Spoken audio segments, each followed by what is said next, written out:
And recording has officially started. Welcome back, everyone, to the Weirdo Watchlist Podcast, the podcast that is slightly off. I am your host, Mikey, and that is the co-host with the co-most, Sam Fashion. Aww. I've been holding on to that one for like 3 weeks. Good. That's good. It's good. Yeah, I think since Made me feel nice. Yeah. Congratulations, by the way. Thank You're you. A married man. I am a married man. That's why we've been gone for so long. Because I got married between episodes, and you married a person between episodes also. Yes. Yes, I did. DJ'd several weddings, but that's just your job.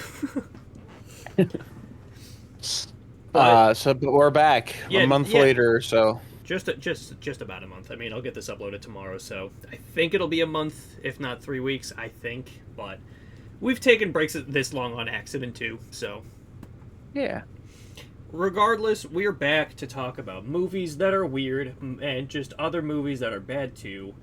How do you want to get this puppy back into motion? Because I've got like Hooptober started. I've got quite the movie I watched last night that fucking drove me insane. Yeah. What was it? I watched Megan is Missing last night. Megan is Missing. I've heard that name. Yeah, YMS talked about it like 12, 15, 13 years ago at this point. Yeah. Like, it was like, yeah. He like originally talked about this movie when it came out and basically like slammed the movie for being just a pile of dog shit. And it is a pile of dog shit, yeah. But then TikTok discovered it like 4 years ago. And insisted upon it being like this actually like important piece of, like filmmaking because it's, because of what it's about, not because of, like the quality of it. The movie follows like two teen girls who go missing, and the last like 20 minutes is just a torture scene. Like the first, here's the thing, right? This new generation of film watchers, right? I'm gonna fucking shred them. They'll like never watch a movie just because it's over an hour long and they can't scroll through watching it on TikTok, but they'll sit through the worst hour of movie, no fucking problem apparently, because the hour of this movie, right before it gets to like the actual like traumatizing stuff, is the worst teen acting I've ever seen with the worst teen dialogue ever written, where it's just unbearably bad. And I can't help but think, like, did they actually like watch this part, or did they skip to the scary part in the final moments, in the final like half of the movie? Because it genuinely is like unbearably bad. And then like it takes such a sharp turn in those final 20 minutes that it feels like I just turned on a Lars von Trier movie, where it's just grossly distasteful and like it's not earned. Like the movie, like in no way, shape, or form sets any of this just grotesque, traumatizing, like rapey stuff up, and it just feels like exploitative and like fetishy. Was this like a big movie? I mean, like studio? No, it was very independently made, but it got passed around internet circles like fairly quickly. I see. And like developed a following because people like got so like traumatized and fucked up by the final 20 minutes and like thought that the movie's like messaging was like worth just was enough to carry like again like some of the worst shit I've ever seen. Did you learn anything? Did you take away any morals from the story? Nothing that Fire Walk with Me didn't tell me already. Like it, I'm looking at the TikTok audience, right? Because I'm like I doubt they'll see this. It's been 4 years, but if you want to watch like an actual like traumatizing movie about the female experience meeting mysterious men, watch Twin Peaks Fire Walk with Me. That is like genuinely a great movie that will ruin your night. And I need to watch that. I want to watch the show first. You should watch the show first because like as much like Fire Walk with Me is still like a prequel to Twin Peaks. You should still like watch the show first. So then you not only you get like the emotional context behind Fire Walk with Me, but it also just like hits so much fucking harder. Like, having watched the first 2 seasons. It like genuinely like absolutely fucking like destroyed me the night I watched it, and I cheered myself up by watching Trap right after. Yay. Yeah. But anyway, Josh Hartnett to the rescue. Josh Hartnett to the rescue. Yeah, he's the butcher. He's gonna get you. But yeah, Megan is missing. It was fucking awful. It was part of my Hooptober challenge this year. I know I talked about it last year, but Hooptober's back. What was the criteria that you picked this movie for? Watch one movie from 2011. Oh, okay. So I have a year's worth of horror movies to pick from, and I specifically chose this one because I know that it has its online discussions, like YMS talking about it all those years ago, and TikTok blowing it up saying it's like one of the most important horror movies ever, like one that'll fuck you up. And there is like one moment in the movie where like the titular Megan, like you see like they open up a barrel and you see her dead body, and that's a genuinely shocking moment, and it's I thought it was pretty awesome watching it, like from like a movie perspective. You love that shit, huh? Yeah, it's a crazy moment, and I kind of eat that stuff up. But again, none of it's earned because again, the first hour is such a drag of just terrible writing and acting and editing and every like singular facet of movie making, and none of it has charm to it. That none of it's like remotely like you can't find anything fun or good about it. It's just unbearably boring and just feels kind of gross. And then it hits you with the final 20 minutes where you just like feel disgusted because you're watching like what feels like what feels like a snuff film just out of fucking left field. Just none of it's like set up properly. I wish more movies would do that. I wish Beetlejuice did that. Beetlejuice would have benefited from a little bit of snuff, I think, towards the end. You saw that. I didn't. Why don't you talk about it? It's not good. There's not much to talk about. It's it's like, hey, look, the characters are there. Sure. And that's about it. They did some callback shit. They did a big music scene like they did in the first one. Didn't work as well. It was very forgettable. Everyone collected their paycheck real hard and then went home. Yeah. So yeah, not much to say about that one, to be honest with you. Yeah, I've never seen the first one, so. First one's like good. It's got a weird pace to me. I don't know what it is about it, but like, it's good. It's fun. Sure. And like Beetlejuice is hardly in it. Okay. I don't know. It's a Tim Burton, but yeah. I don't know. This one just felt like wholly pointless. I guess like it didn't do anything to interest me at all. Yeah. It was just like point at the screen and say, "Oh, look, it's Beetlejuice. It's the guy. It's the guy from the movie Beetlejuice." Yeah, normal like member berry type like a sequel. Yeah, kind of. Yep. Okay. Yeah. Again, I had no rush to go see it, especially like Vince didn't care too much for it. I mean, like he enjoyed what he saw, but said like it still feels like corporate sequeling. Like go buy your Beetlejuice merch on your way out.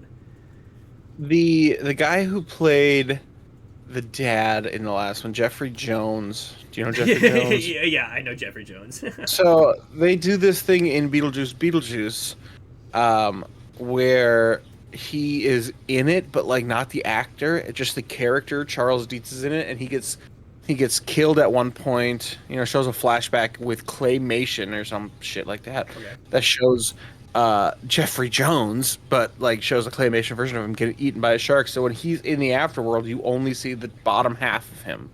So like he's in this movie, but without like Jeffrey Jones, obviously. For context, listeners, Jeffrey Jones is currently in prison for child pornography charges. So yeah, he's in it, but not in it. Yeah. So it was just weird. I was just like, just don't have him in it. The plot of having him in it was pointless. And I'm just like, just don't. Yeah, I know Alec Baldwin also wasn't in it, but Alec Baldwin is not in jail for anything, so. Yeah. But he's in his own shit. Yeah, he's got his own shit to deal with. And yeah, it was just fine. Yeah.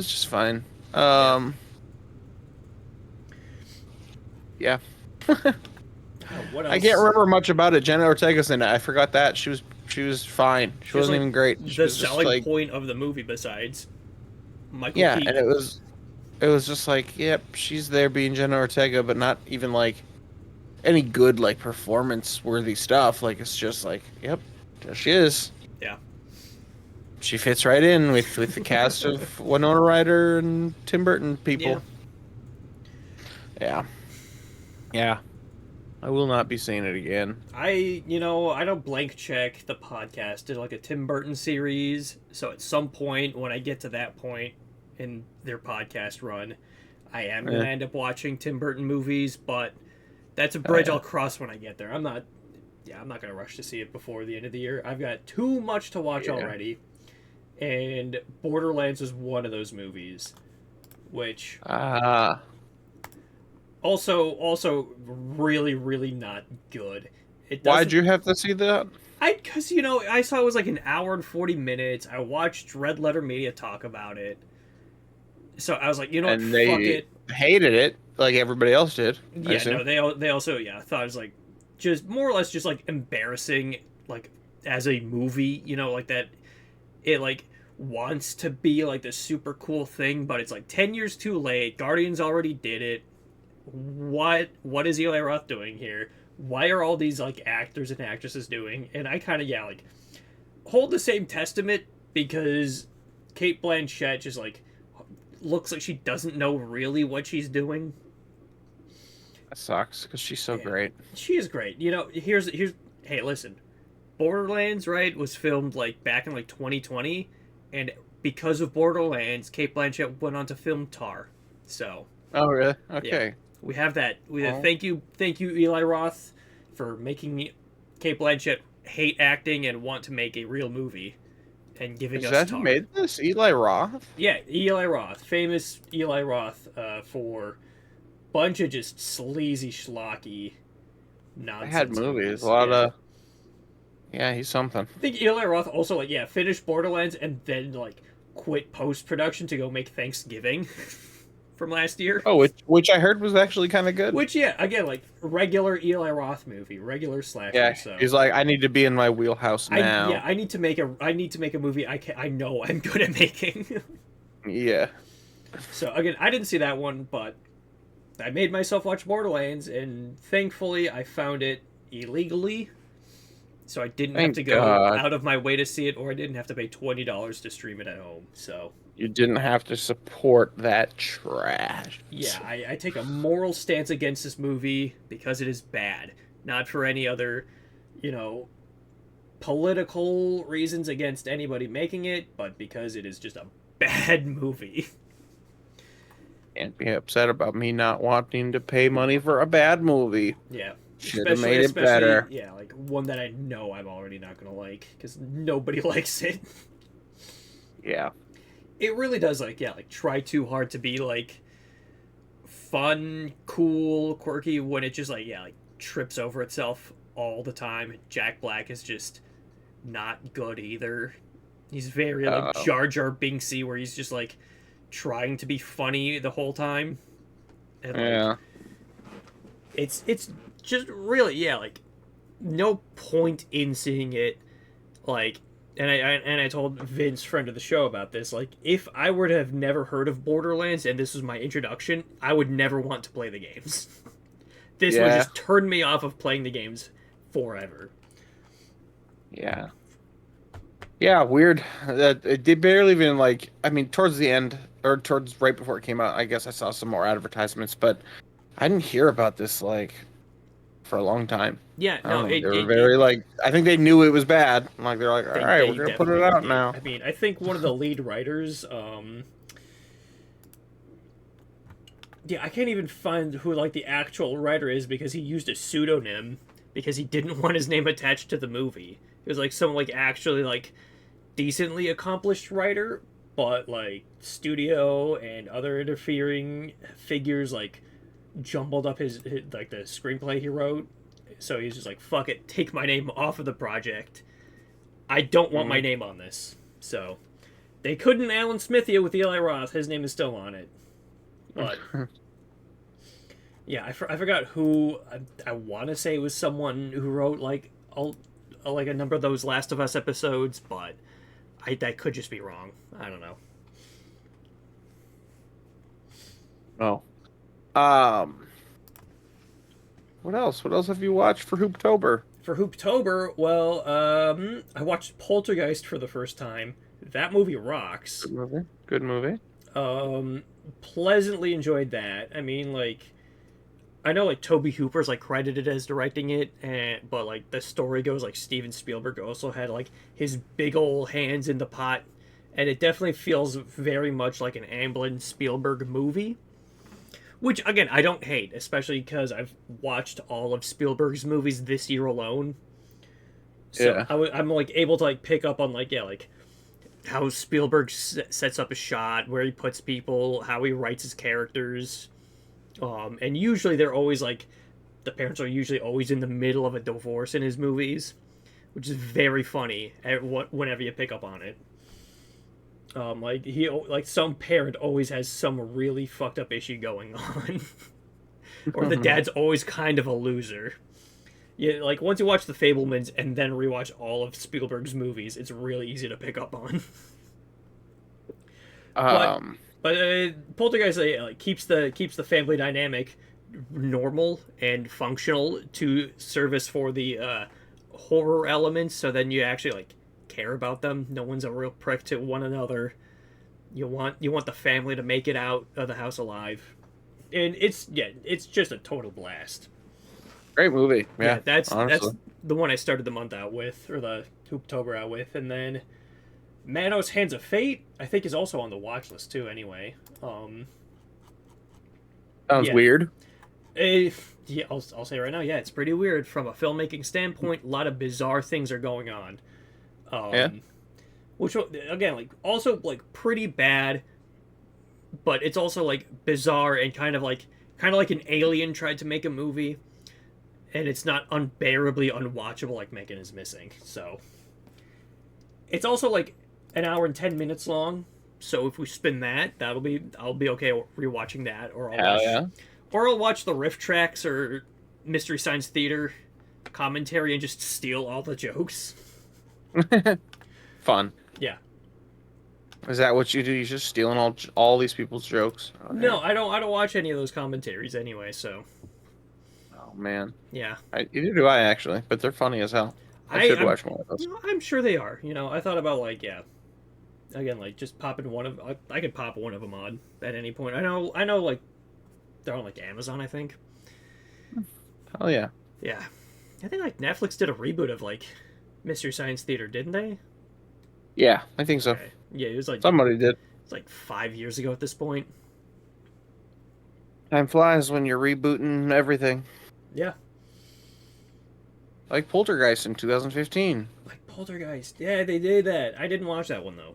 I don't know if anybody did. I mean, there's like no reason for me to, unless like next year's Hooptober challenge is to watch a movie from 2015. Maybe I'll pick it. There you go.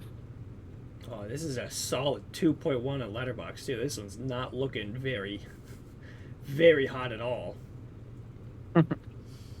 Sam Rockwell's in it. Okay. Gold. You got one. That's it. How many Poltergeist movies were there? Was there a bunch of sequels? There's 2 other sequels, and I saw on Twitter like a crazy, insane, bizarre GIF of a scene from like Poltergeist 2 or 3. I don't remember which one, and I was like, all right, I guess I gotta watch the Poltergeist movies because these look insane. And that was right around the time, like, I remembered like Hooptober was coming up, so I was like, we always got to do a Toby Hooper movie for Hooptober. I'll do Poltergeist, and then that can push me to watch 2 and 3. There you go. Yeah, I never seen those ones. But probably not as great as most sequels to horror movies are. No. They're not gonna. They're gonna be no. Can't even think of a sequel. I was gonna say Tetsuo 2 Body Hammer, but I didn't like that one as much as the first one. Me either. Well, I mean, cat's out of the bag. Where you want to like get into Tetsuo? Yeah, let's do it. All right, let's hop right into the first one, because when I watched it over the weekend, I loved it even more than when I first watched it like 2 years ago. And then you gave me a cheeky comment saying that you had quite the opposite opinion. So please tell me about that. So Tetsuo, if you have not seen it, is it's a sensory overload of a movie. It reminded me a lot of like Pi from Darren Aronofsky, but like way more, and also in another language. I guess there wasn't that much dialogue, so mostly screaming. Yeah, the first one, is like more or less pretty like dialogue light.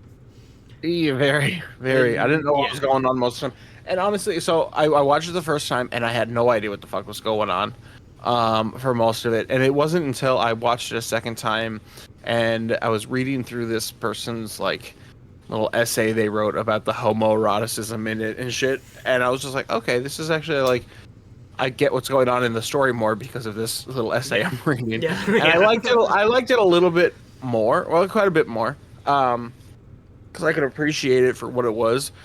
When I first watched it, I just felt like I was just watching absolute nonsense. And then, like, you know, randomly things would come in, like a drill dick. Yeah. And I'd be like, oh, I'm sold. Okay, this is great. But it wasn't until like I got what was happening, like the linear story, you know, that actually is happening. It doesn't really hold your hand and tell you kind of what's happening. It just happens, and yeah, it's a lot better once you figure out what's going on. Yeah, no, I kind of feel the same way, but like I still really liked it the first time I watched it because it is just insane sensory overload nonsense happening. But it looks really cool. You know, like you're just seeing like hyper editing, just like fast-paced editing mixed with just insane production value for a movie that's like dirt cheap. They're just taking junk and just throwing it at the screen. A lot of stop motion. A lot of stop motion of like a dude just going through town with just like some like guitar riff just going like ba ba ba ba ba ba ba ba ba ba ba. Great music.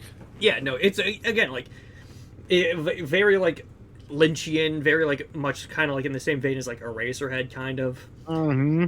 And all that imagery for sure was Eraserhead. Black and white like photography too looks, I think, fucking incredible, especially mixed in with like just the amount of like machinery going on, the way it's all like backlit, evenly lit, you know, like the contrast just again like makes for one of the more like incredible looking black and white movies I've ever seen, and just like entirely unique too in that sense.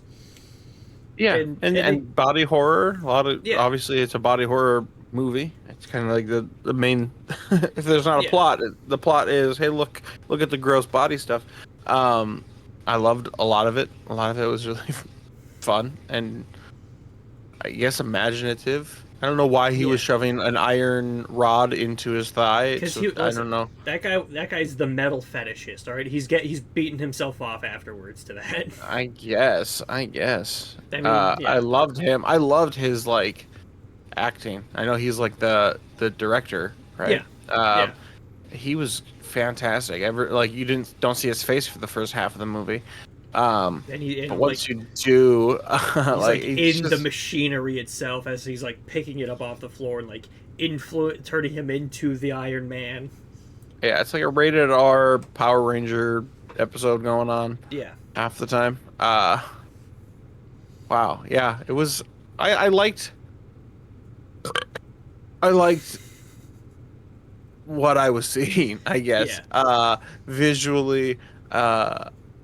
But if it wasn't for, you know, figuring out the story later, I wouldn't have liked this. Like, probably, you know, like I can only watch that for so long without, you know, finally going like, all right, I need to have something to hold on to here. I see a guy turning into metal a bunch. And is this guy dead? Is he not dead? You know, I was just confused. I was a little confused guy. It was too much for my little brain. And I think that's what like benefits for like the Iron Man being like 70 minutes, not even. I think it's like just under. Yeah.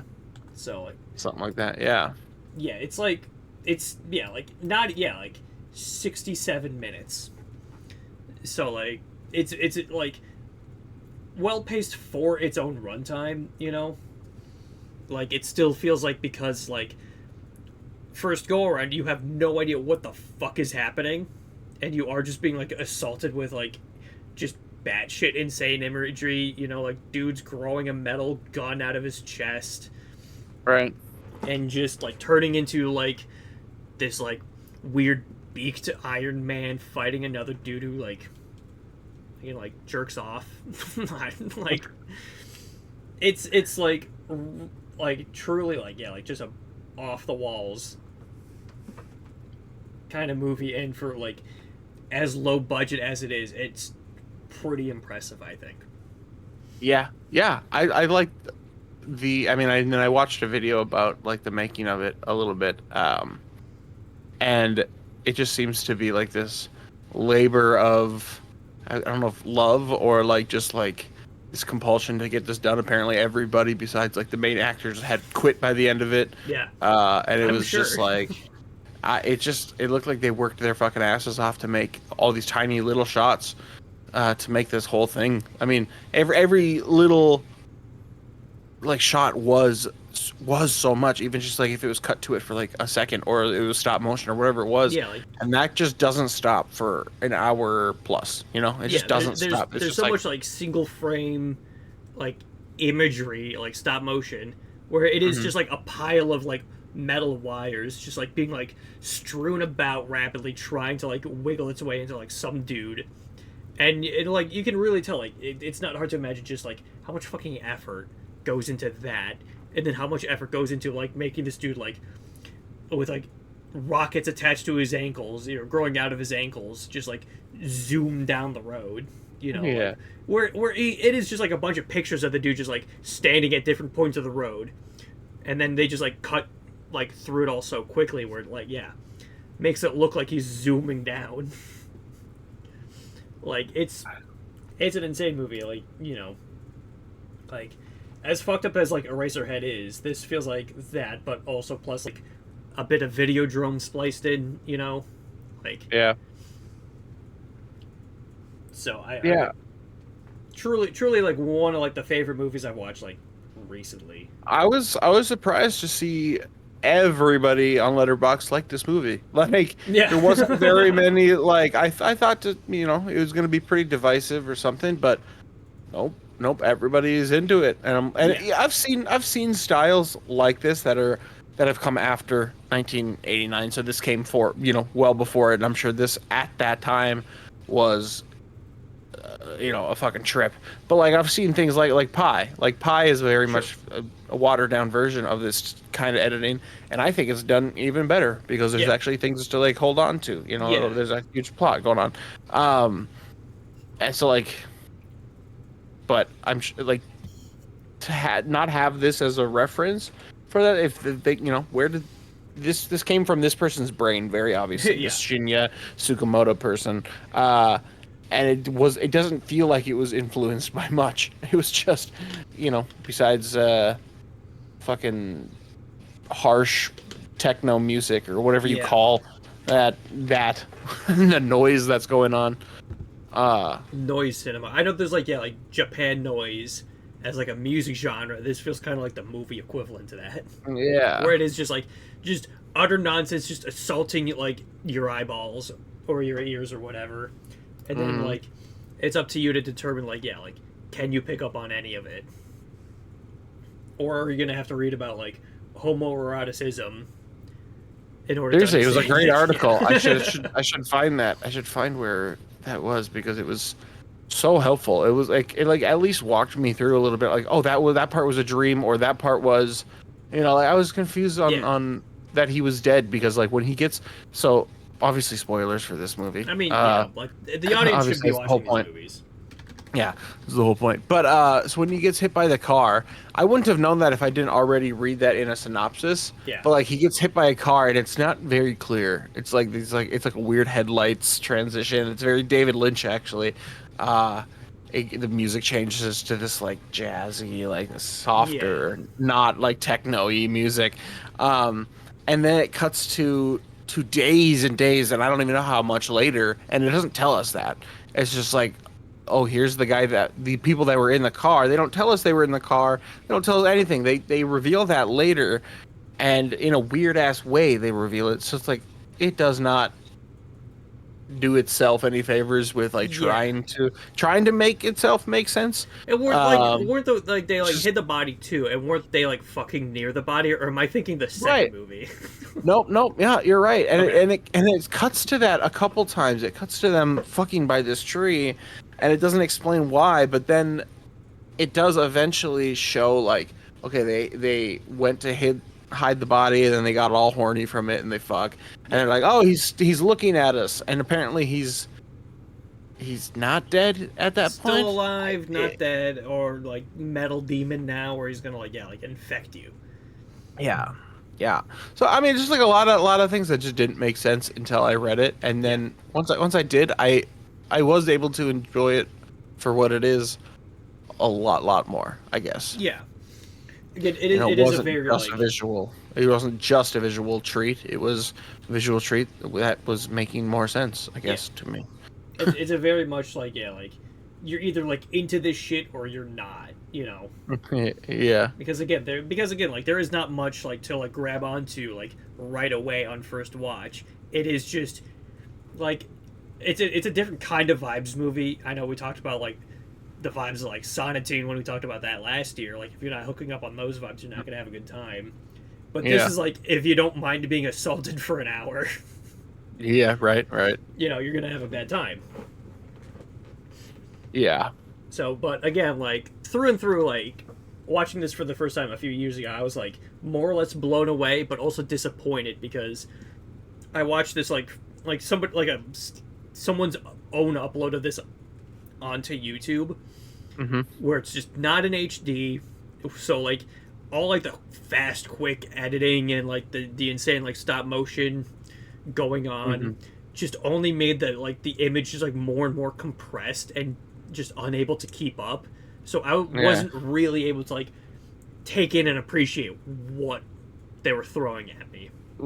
Yeah. So I think on rewatch I was like part of me was also like really looking for like the movie to like show up like at a Barnes and Noble, because I remember one time at a Barnes and Noble I saw like I think it was Shout Factory. They did a whole like Shinya Tsukamoto box set that had the three Tetsuo movies and then some of his other stuff.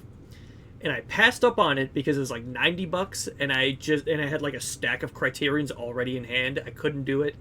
Yeah. I haven't seen it since, so I think I'm just gonna have to buy it online. But Well, I don't know anything about. We'll get into the second one here in a second. I know nothing much about the third one, but it looks not great.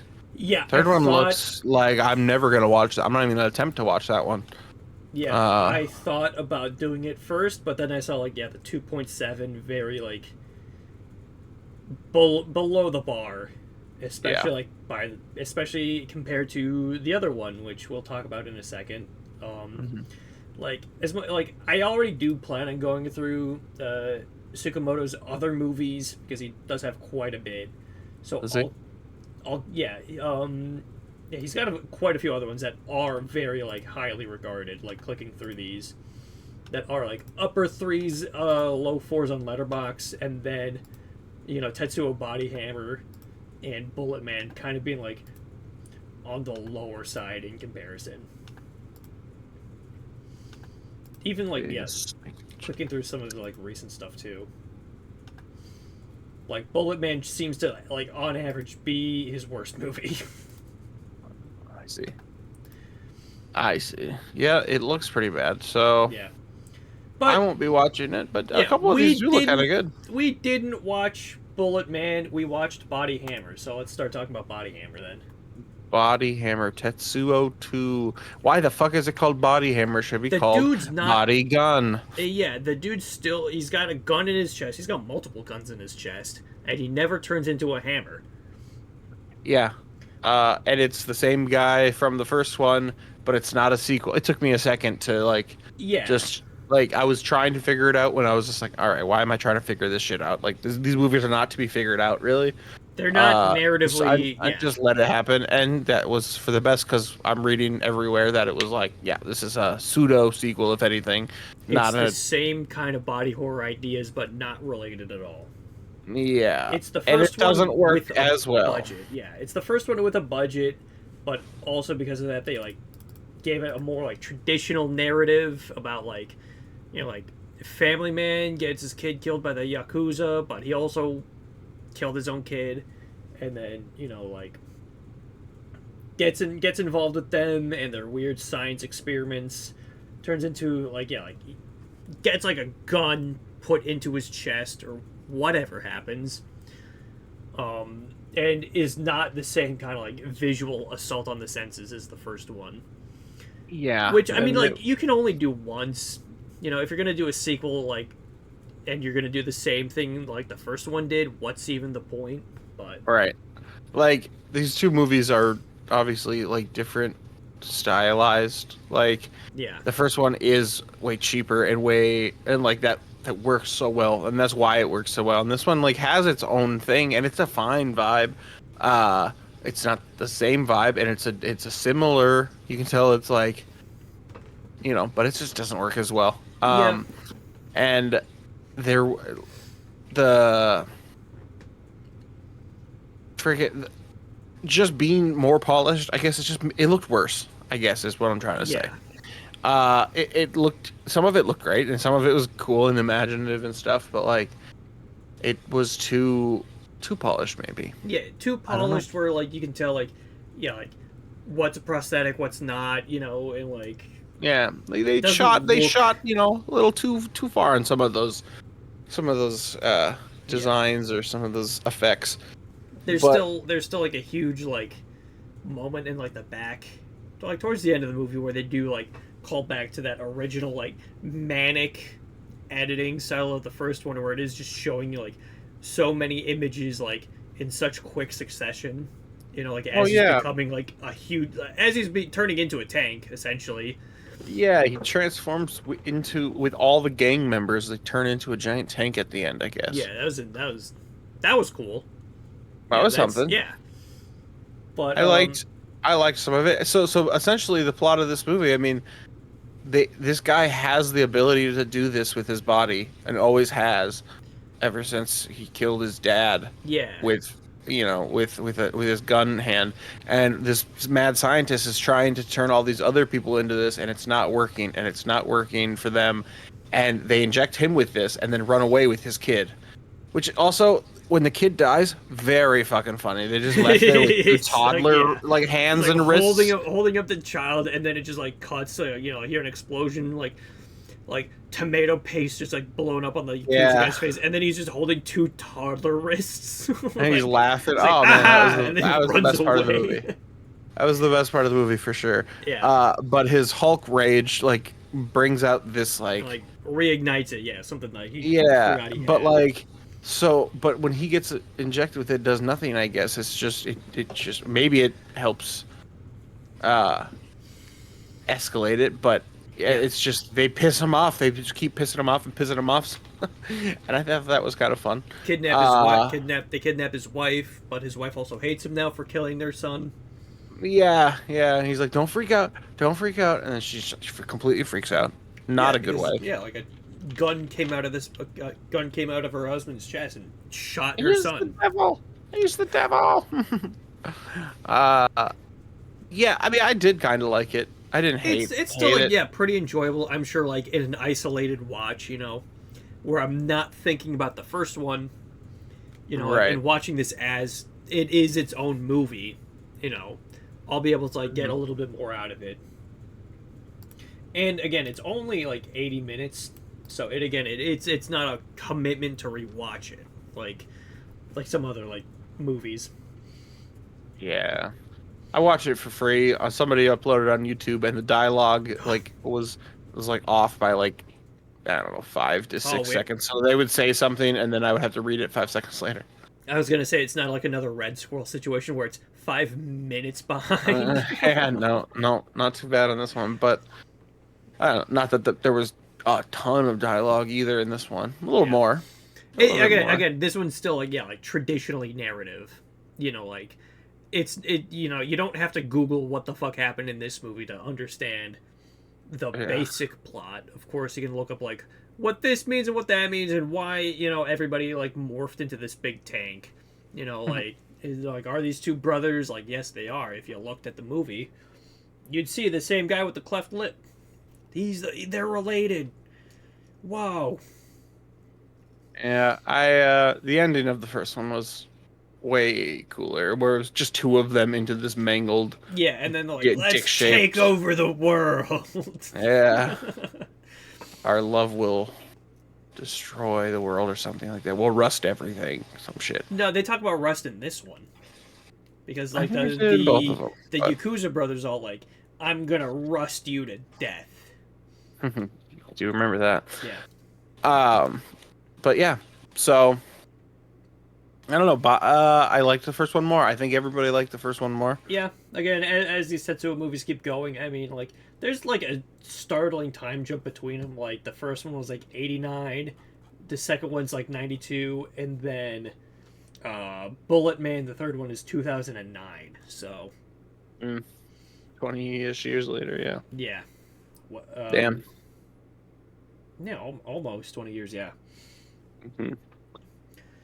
Well, damn. I'm not gonna watch the third one. I'll get to it later, but yeah, again, like, it's not on the Weirdo Watchlist, so it's not required viewing. But what would you give Tetsuo the Iron Man out of 10? Out of 10, I'm gonna go ahead and give it a 5. Feels right to me. Alright, I gave it a 9 out of 10 because I genuinely fucking love it. Hell yeah. And good. Tetsuo Body Hammer, what do you give that out of 10? I give that a 3.5 out of 10. Alright. I gave that one a 6 out of 10. It's pretty A-okay. It is A-okay. It doesn't like get me like amped like the first one. It functions properly as a movie should. Yeah. And it has its cool moments, to say the least. Because I really liked at the end they did a stop motion thing with him crawling on the sides of the fucking like buildings, and there was one little tiny scene where he crawls across a window and a guy's drinking coffee and he like spills it or something. Yeah, I thought that was really fun. That gave a half a star right there. All right. That scene alone. Yeah, I liked it. It was fine. Totally fine, but let's get a new movie show. And wait, do these belong on the Weirdo Watch List? I was gonna say, like, we got to figure that out first before we spin the wheel. I think we can say. I think it's a confidently. Confident, yes. Because like if you even if you like bring up Tetsuo the Iron Man in conversation, like you're gonna get looked at weird, right? Mm-hmm. Like my younger brother watches a lot of like anime. He's big into the Japan stuff. And I popped the question to him, like, have you seen Tetsuo the Iron Man? And he's like, why the fuck would I have seen that? Like, Googled it and saw, like, black and white, weird shit going on with all the metal stuff, metal fetishes getting dropped in the description. Yeah. And, like, why the fuck would I have already seen this? And he has a lot of people have. A lot of people have. Quite a number of people have seen this, yeah, like, well over 100K. That's a solid amount of people. That's a third of the that's a third of the amount that have seen Trap, I think, or quarter. So, and then it drops down to 15 for Body Hammer. That's all right. Yeah. Okay. That's all right. Seems right. Yeah. Shall we spin the wheel and figure out what we're watching for the next episode? I say yes. All right. I gotta figure. Okay, here it is. I gotta relearn what each button does on OBS. All right. Oh boy. Spin in the wheel. Let's see what we get for the next episode of the podcast.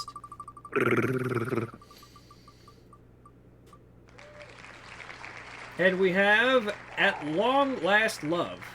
I've never heard of this, but I haven't heard of half the movies we've watched. What am I doing opening any tab? Let me look this up. At Long Last Love. From 1975, directed by Peter Bogdanovich, featuring Burt Reynolds and no other names I recognize. It's not on any streamers, or at least not that I'm...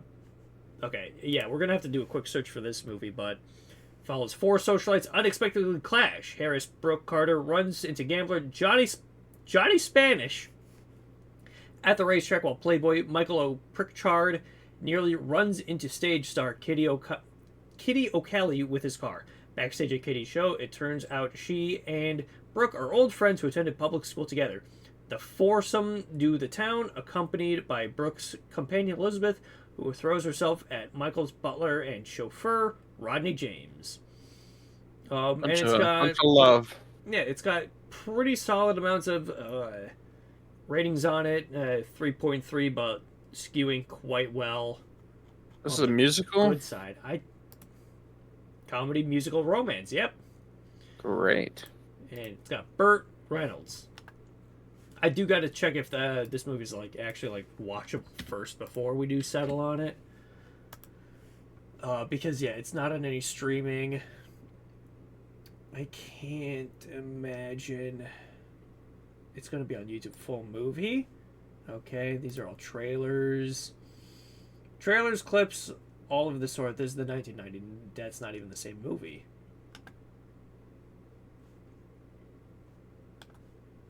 I found a link to a Blu-ray, so if anything, I can just buy the Blu-ray and I can screen share it. Or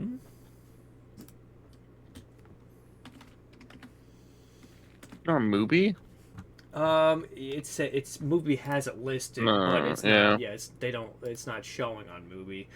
$300 for a Blu-ray? I'm not fucking doing that. We don't get paid to do this podcast. Are you fucking joshing me? Joshing. My goodness. I think we might have to respin because I don't see this available anywhere readily. I'm okay with respinning. Yeah, and this is not the first time we've had to respin anyway. So usually, if I do see it on a Russian website that I've actually used before, but that is a nightmare to watch with ads. I also do want to say, is this really that? You think this movie's that weird? It doesn't look weird to me, but... Hold on, I did actually just find it. Download options. It's on rarefilm.com. Do I actually get to or did I? Oh, look at that. I did just find it. But I think it's still also a torrent from what looks like a Russian website. So I did find the movie, but it's not easy to get to. And I feel like if I click this, I'm going to get assaulted with ads. Oh, yeah. Say we respin. I'm voting respin. That's 1 out of 2 respins. I think I will just watch this movie anyway, if I'm being real. Add it to my watch list, and then I can report back if it was worth it. But, yeah. All right. Respinning the wheel.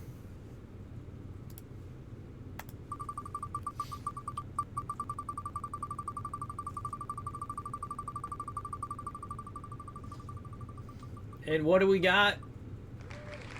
Dude, if this is the right goddamn Serenity, I'm gonna lose my shit. Oh, Christ. Please tell me this is the right one. Serenity number... I have the Weirdo Watchlist up. I can just go to it real quick. It said it's number 456 on the Weirdo Watchlist. Let me scroll down to that real quick.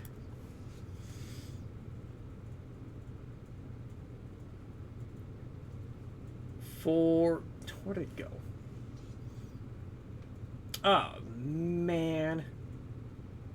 I forgot that the dude uploaded the list recently, so now it's kind of jumbled up a little bit. So Serenity at number 456 is no longer in the list at 456. But let me look. Damn it! All right, there's the Joss Whedon Serenity. 503. There's the Joss Whedon Serenity from 2005, or there's the Serenity from 2019 with Matthew McConaughey and Was that one on the list? They're both on the list. Mm. Do we do a Serenity double feature? Wait.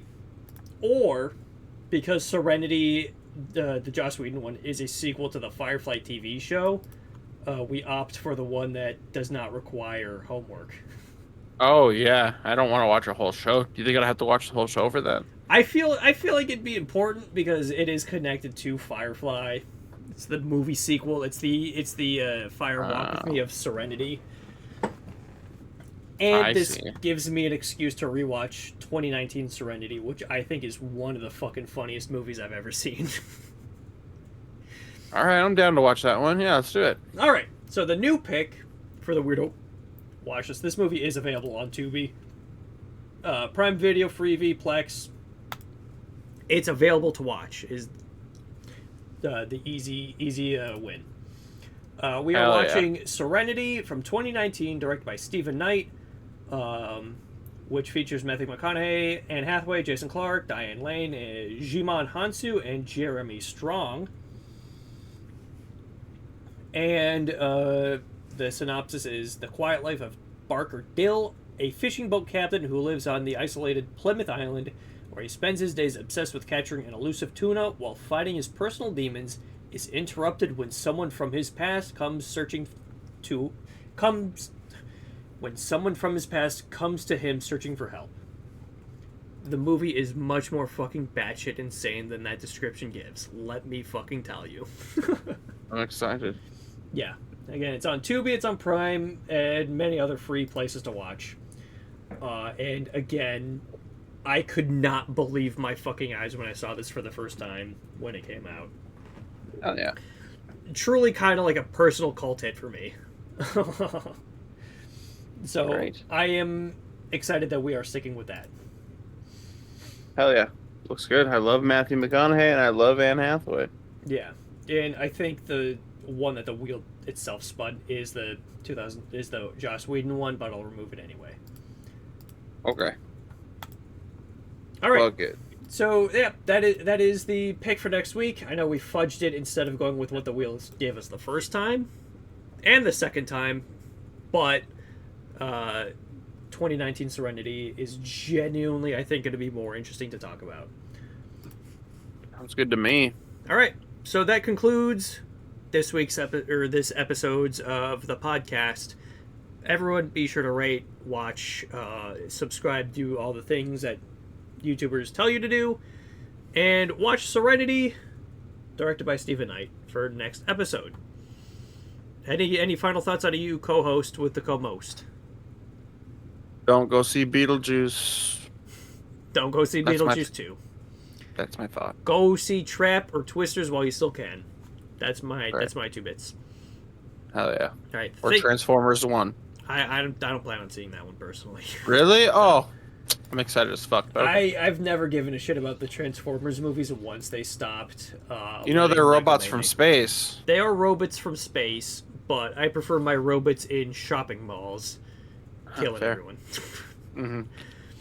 All right, good night, folks. Good night, good day. everybody. Thank you for watching. Goodbye.